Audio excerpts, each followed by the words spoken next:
Sir मुझे जो आपने जो लास्ट तीन इंडेक्स जिन पे बात करी हमने, नेक्स्ट 50, मिड हाँ कैप और हाँ स्मॉल कैप, इनको अगर हम हाँ। कंपेयर करें तो नेक्स्ट 50 का पी अभी 28 है, और profit margin we are expecting 50। तो हम्म। आप जैसे बता रहे थे इन कंपनीज में, यस, वी पी प्रॉफिट को रिफ्लेक्ट नहीं करेगा बिकॉज उनमें हाई वोलाटिलिटी रहती है और उनको कैपेक्स चाहिए रहता है।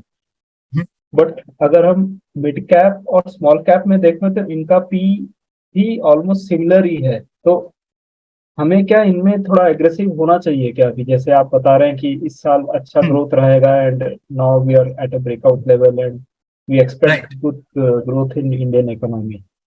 राइट। तो आपने जैसे लास्ट में बताया कि यस, एक्सपोजर 25% रखना है दोनों में। But hmm. क्योंकि अभी जैसी कंडीशन है, should we be a little more aggressive initially और बाद में फिर उसको टेपर डाउन करके 25% करें? लिटिल मोल एग्रेसिव का मतलब क्या अंशुमान जी? मतलब पैसा है उससे ज्यादा लगाए ऐसा, कि कैश बिल्कुल ना रखे? नहीं नहीं सर, जो हमारा कैश है, अगर आइडली देखें तो उसको हमें 50% लार्ज कैप और 25-25% मिड कैप स्मॉल कैप में डिस्ट्रीब्यूट करना चाहिए। बट अभी कंडीशन जैसी है तो लार्ज कैप को 30 रख के इन दोनों में 35-35 ऐसा कुछ देखो ऐसा, स्ट्रेटेजी करना चाहिए। ऐसे हमको लार्ज कैप स्मॉल कैप और मिड कैप में डिस्टिंग्विश पोर्टफोलियो को करना नहीं है। पर जब आप अलग अलग सेक्टर की फ्रंट रनर कंपनीज लोगे तो वो ऑटोमेटिकली सर ऐसा हो जाएगा। मतलब पोर्टफोलियो बनाने समय ये मत सोचो कि मेरे को 50% लार्ज कैप में रखना है, 25% हाँ, मिड कैप में रखना है। राइट। अच्छा, क्योंकि हमें ओके। अपॉर्चुनिटीज चाहिए ऐसी कंपनियों की जो ग्रोथ करने वाली है। जब आप पोर्टफोलियो बनाओगे तो ऑटोमेटिकली आपका पोर्टफोलियो इसी प्रकार से डिस्ट्रीब्यूट होगा।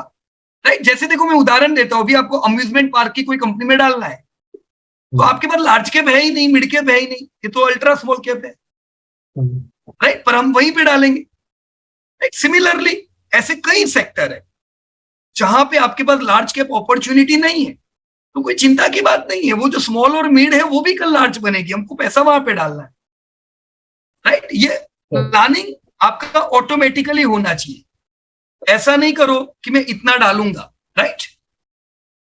Okay, okay. या, और मैंने जो कैश रखने की बात बताई, वो आपको निफ्टी 50 से डेफिनेटली आपको ट्रैक करना है कि अगर ये पी जैसे 2-3 महीने में मान लो ये 23-24 आ जाता है, तो वो 23-24 का पी बराबर नहीं है।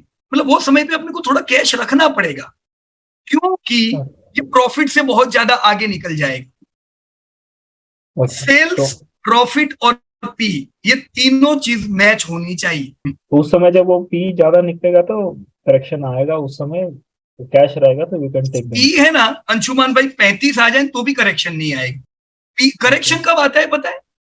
जब पी आपका 35 है पर ग्रोथ में कमी आ गई, मान लो ऐसा कुछ हुआ, इन्फ्लेशन बढ़ के आने लगा कि अभी प्रॉफिट अपने नहीं बढ़ेंगे, तो करेक्शन आता है। बाकी महंगा होने से कभी करेक्शन नहीं आता है।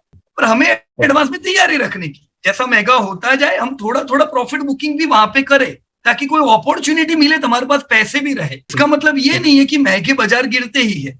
ना महंगे बाजार गिरते हैं ना सस्ते बाजार चलते हैं। बाजार कितना ही सस्ता हो, जब ग्रोथ बढ़ेगा तभी बाजार चलेगा। वैसे ही बाजार कितना ही महंगा हो, जब ग्रोथ गिरेगा तभी बाजार गिरेगा। Right sir? Disclosure: this update is for educating purpose. We are not tip provider.